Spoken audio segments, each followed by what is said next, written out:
ורידים בולטים. למה זה קורה? יש לנו בתוך הורידים שסתומים שבדרך כלל עובדים חד כיווני. מעבירים דם מלמטה מהרגליים למעלה אל הלב. כששסתומים האלה לא עובדים באופן תקין, דם נשאר בורידים ואז מתפתח עומס וגודש של הורידים. במצב הזה הוא יכול אפילו להחמיר ולהגיע מסתם ורידים בולטים למצב של דליות.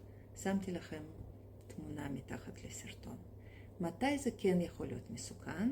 כאשר מתפתחת דלקת בדליות, כי מדובר בורידים שהם לא תקינים, יש להם נטייה לדלקות, ואז לפעמים הדלקת הזאת יכולה לגרום להיווצרות קריש, והקריש הזה יכול אפילו לחדור לורידים עמוקים.